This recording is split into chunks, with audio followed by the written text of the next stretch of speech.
Halo semua, namaku Aileen dan aku 16 tahun. Pernahkah itu terjadi di hidupmu bahwa masalah besar berakhir baik dan sangat tidak diharapkan? Lihat cerita ini sampai akhir dan kamu akan temukan bagaimana aku mengacaukan teman baikku dengan seorang pimpinan di bukan tempat yang terbaik. Aku masih di SMA sekarang dan aku memiliki seorang teman baik, Monica, yang bersamaku sejak SMP. Kita mungkin gadis yang paling dihargai di sekolah. Kita dicintai karena berani dan bisa membuat candaan bagus ketika diperlukan. Itu penting untuk selalu bisa bercanda. Dan Monica dan aku menyukai untuk menciptakan beberapa hal dan melakukannya tepat di sekolah. Sebagai aturannya, aku adalah pemberi idenya, dan Monica selalu siap untuk menolongku. Tentu saja kita tidak pernah melanggar peraturan dan kita mencoba untuk meyakinkan bahwa aksi kami tidak menyakiti siapapun, tapi hanya untuk membuat orang tertawa. Tapi kepala sekolah tidak menganggap itu lucu. Dan karena itu, mengunjunginya sudah menjadi kebiasaan untuk kami. Tapi itu hanya menambahkan semangat pada kami. Dan setelah setiap omelan melelahkan dari kepala sekolahnya, kita langsung mulai menciptakan ide baru. Cerita yang ingin aku beritahukan bermula di persiapan Halloween. Semua orang sangat menantikan liburan ini dan sibuk menyiapkannya. Monica dan aku bukan pengecualian. Aku memeras otakku untuk waktu lama memikirkan prank mana untuk direncanakan kali ini. Dan seketika memutuskan untuk melakukan style film horor, jadi rambut semua orang akan berdiri. Apa kamu berusaha membuat sekitarmu terpukau? Bagaimana kamu melakukannya? Sementara aku berpikir bagaimana melakukan ini, di sana ada berita dari sekolah yang sampai ke telinga kami. Ternyata beberapa pria memberitahu semua orang bahwa kita menyerah. Dan kita tidak lagi bisa memberikan hal menarik dan original. Terlebih lagi, mereka mengabarkan bahwa kali ini piala untuk prank terbaik dan semua tontonan di YouTube akan menjadi milik mereka. Mendengar ini aku marah. Siapa mereka untuk menaruh paku di roda kami? Aku memutuskan untuk membuktikan si sombong bahwa mereka berhadapan dengan orang yang salah. Dan Monica dan aku akan membuat prank kecil untuk pria ini. Tapi di proses persiapan, kita tertangkap oleh wanita bersih-bersih.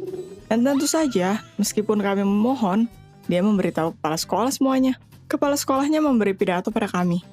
Sekali lagi, mungkin sudah kesekian kalinya. Dan dia memberi beberapa hari untuk menguranginya. Aku marah, tapi bukan pada kepala sekolah, tapi pada diriku. Bahwa kita sangat bodoh dan terlebih lagi ke para pria, karena mereka memaksa kami membuat prank ini dengan gosip bodoh mereka. Kita sangat gelisah, tapi kita tidak akan menyerah dengan cara apapun. Di satu titik, Monica dan aku berunding di toilet, mendiskusikan naskah untuk pranknya. Dan tiba-tiba kita mendengar cekikikan di belakang dinding, yang membuat kami tegang. Apa orang sialan ini mendengar semuanya? Dan lalu di sana, boom! Seseorang menaruh sampah di toilet, dan sebuah bom. Semua di sekitar termasuk Monica dan aku terhanyut oleh kotoran bau ini. Aku ingin pergi ke wastafel, tapi aku melihat bahwa di sana ada kerumunan orang datang ke toilet yang menghalangi jalan kami. Tentu saja sebagian besar menertawakan kami, dan aku mendengar beberapa pria mendiskusikan bahwa sepertinya Monica dan aku menyerah. Itu adalah kegagalan buruk dengan penghinaan publik. Lagi pula kita melihat di kerumunan bagaimana penggosip dan pembohong itu, Titus dan Cooper, yang keluar dari ruangan terdekat tertawa juga. Aku ingin memberitahu mereka semua yang aku pikirkan tentang mereka sekarang juga, dan di depan semua orang. Tapi aku tidak melakukannya karena kepala sekolahnya datang, dan kita menyadari bahwa kita memiliki masalah lebih besar. Sekali lagi, kita harus mendengarkan catatan dari kepala sekolahnya, dan mendapat beberapa hari tambahan untuk pekerjaan. Ketika Monica dan aku datang ke sekolah keesokan harinya, kita menyadari bahwa reputasi kami, kita menjadi objek candaan gadis toilet dari video itu. Ternyata Titus dan Cooper merekam rasa malu kami di kamera dan mengunduhnya di internet. Aku tidak siap untuk menghadapinya dan menyerah. Monica juga. Aku mengajukan rencana baru untuk prank. Beresiko, tapi jika semuanya berhasil, itu akan menjadi sebuah kemenangan. Kita akan mengekspos para pria sebagai pecundang sesungguhnya, dan itu akan menjadi sulit untuk mereka melepaskan stigma itu. Untuk menjalankan ideku, kita butuh untuk pergi sekolah pada malam hari dan menyiapkan semuanya. Kita harus membawa orang-orangan sawah ke sekolah untuk ada keesokan harinya dan menakuti para pria. Mereka pasti akan berteriak seperti gadis kecil. Kita tahu di sana ada sebuah lubang kecil di gerbang sekolah. Kita tiba di sana saat malam dan dengan mudah menembus tanah dari sekolah. Ketika kita memanjat beranda, aku menyadari pintunya terbuka. Sejujurnya, aku takut memasuki sebuah sekolah kosong. Tapi Monica menyemangatiku, berkata bahwa setelah teriakan dari kepala sekolah, aku tidak harus takut akan apapun. Dan kita pergi ke dalam. Pernahkah kamu bermimpi menyelinap ke sekolahmu saat malam? Atmosfer yang khusus. Kita pergi ke ruang makan dan memutuskan untuk menyiapkan semuanya di sana. Ruang makan sekolah kami adalah tempat yang kecil, tempat paling cocok untuk prank menyeramkan. Monica ingin pergi ke kamar mandi, itu tidak jauh dari ruang makan. Dia menawariku sementara kita pergi untuk menaruh kamera untuk merekam kemenangan kami melawan pria bodoh. Aku tinggal sendiri dan mengerjakannya, tapi menjadi lebih takut karena sendiri. Aku membayangkan beberapa gemerisik dan bahkan langkah, dan aku tidak bisa untuk menghadapi ketakutannya. Bergegas untuk mengejar Monica dan pergi ke toilet seperti peluru. Aku mengambil senter dan melihat kaki muncul dari bawah bilik. Monica tidak bergerak atau membuat suara. Aku tertawa gugup dan berpikir Monica ingin menakutiku. Aku memutuskan untuk tidak menunggu dan menakutinya duluan.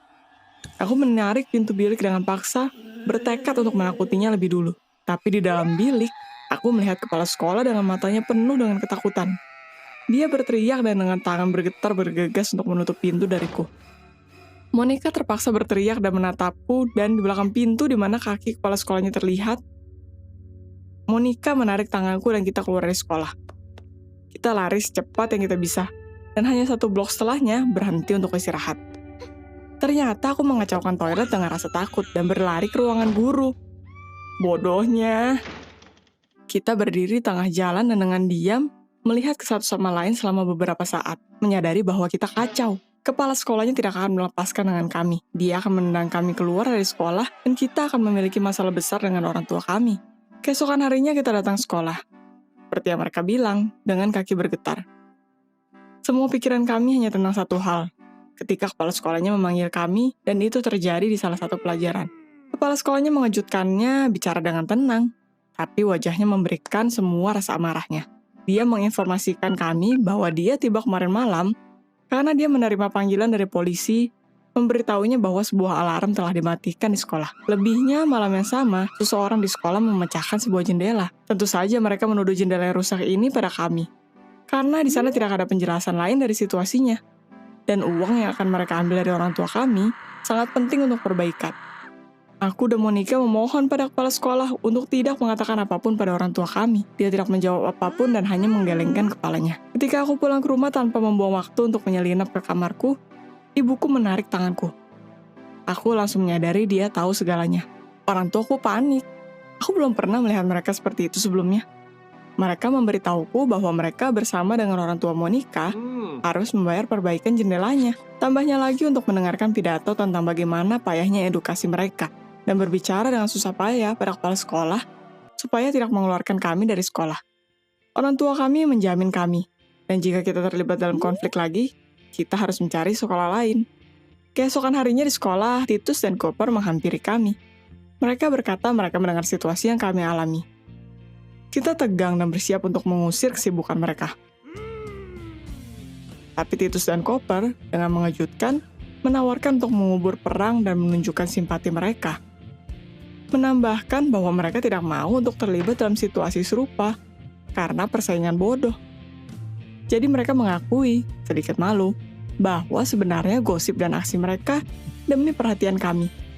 Dan mereka memilih metode ini untuk bisa setara dengan kami. Tapi sekarang mereka melihat bahwa itu gegabah dan lebih tepatnya bodoh. Aku dan Monica terkejut dengan pengakuan ini. Kita menyadari hal telah terlalu jauh dan setuju untuk perbaikan.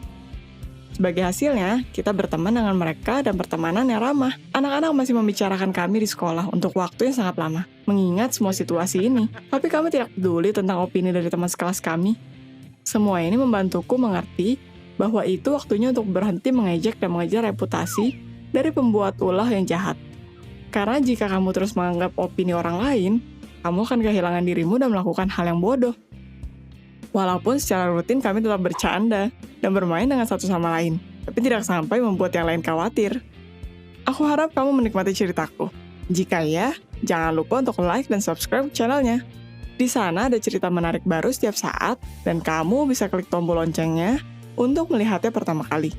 Aku harap kamu sehat dan biarkan musuhmu menjadi temanmu.